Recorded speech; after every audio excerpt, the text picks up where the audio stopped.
The Guardian has a new report out with some incredible numbers which highlights just how much big oil is subsidized. And actually, I should be more clear when I use the term subsidized.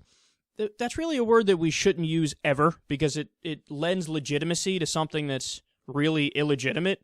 So let's not call it subsidized anymore. The Guardian has a great article on how the oil companies are giant welfare queens. That's a better way to frame it because, of course, if it was some poor black person taking government money, would they say, oh, no, you're just giving them a subsidy?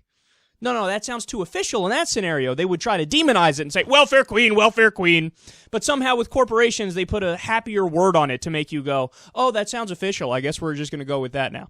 So let me rephrase that real quick. The Guardian has a great report on how the oil companies are gigantic welfare queens. They say, quote, listen to these numbers. ExxonMobil's upgrades to its Baton Rouge refinery in Louisiana are benefiting from $119 million of state subsidies, their words, with the support starting in 2011, when the company made $41 billion in profit. Whoa. Look at that.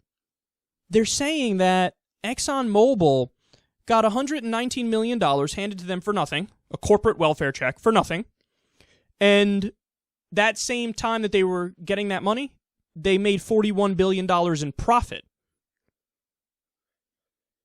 That makes no sense. Think about it. Take away the term corporation and just assume it's like an individual. Let's look at it as if this was an individual.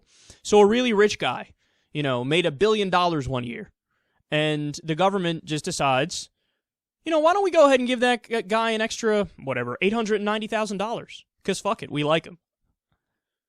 Wouldn't everybody look at that and say, that's the dumbest thing I've ever heard in my life. This guy just made $1 billion. He should be paying a lot of taxes on that $1 billion. So he should be giving money to the government. He should be paying into the system like anybody else would have to, a teacher, an accountant, or a construction worker.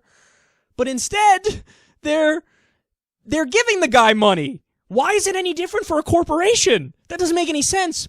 They say, quote, a jobs subsidy, again, their word, scheme, worth $78 million to Marathon Petroleum in Ohio began in 2011 when the company made $2.4 billion in profit. So again, a giant $78 million welfare check to Marathon Petroleum in Ohio when they were in the middle of making $2.4 billion in profit. Why do they need taxpayer money if they're making $2.4 billion in profit? Why would they need to hose the taxpayers, essentially? And let's understand this. The people who should be most against this are conservatives. The people who should be most against this are true capitalists.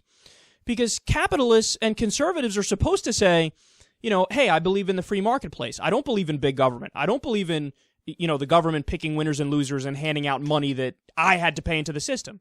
No, they need to pull themselves up by their own bootstraps. And if they make money on their own, good for them. I'm happy about that. But why should we, the people, have to pay them? That doesn't make any sense. Well, here you have it, man. We're giving them $78 million when they made $2.4 billion in profit? Why?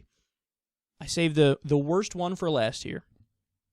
A proposed Shell petrochemical refinery in Pennsylvania is in line for a $1.6 billion state subsidy. Again, their words, not mine. According to a deal struck in 2012 when the company made an annual profit of $26.8 billion.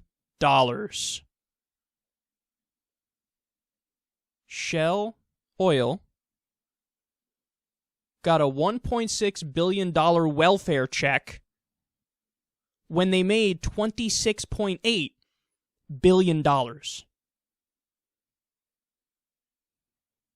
How many politicians have we heard in the past month scream and yell and bitch and moan about $1.30 per meal going to a poor family so they can feed their kids?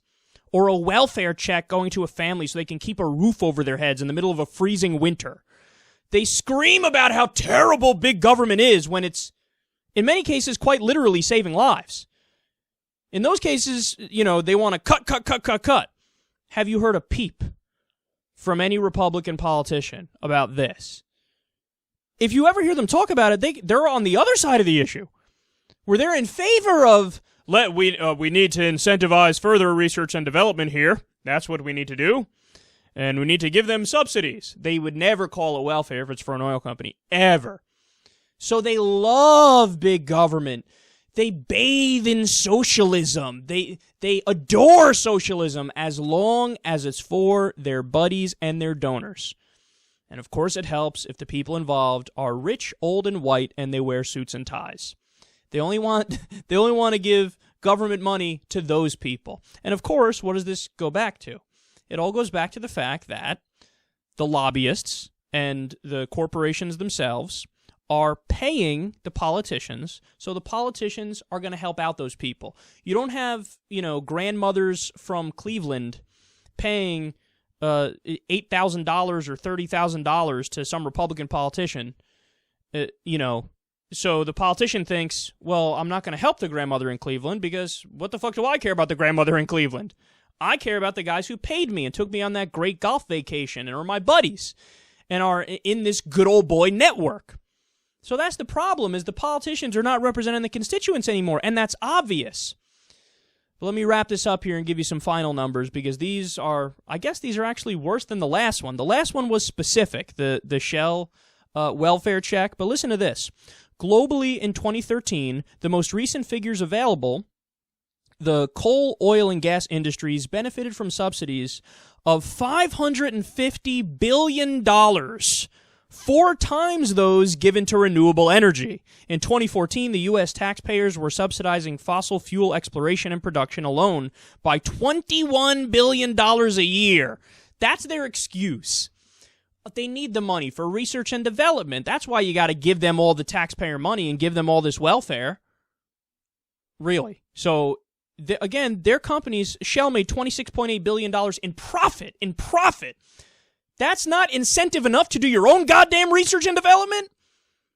No, they need extra. That's funny. When you go to your job, do you say, look, I know you're paying me $60,000 a year, but you got to pay me an extra $100,000 because I'm not incentivized to do the work itself. I'm not incentivized to do the research here. Hello, I need an incentive. What are you going to do? I'd tell the government to give me money. They would laugh in your face if you said that.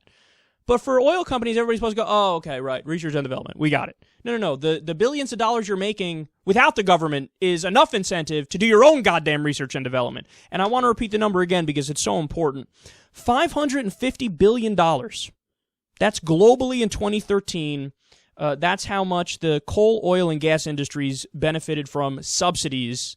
Their word, my word, welfare. So here's, to steal from Bill Maher for a second, here's my new rule. You're not allowed to bitch about welfare anymore until you first bitch extensively about oil companies.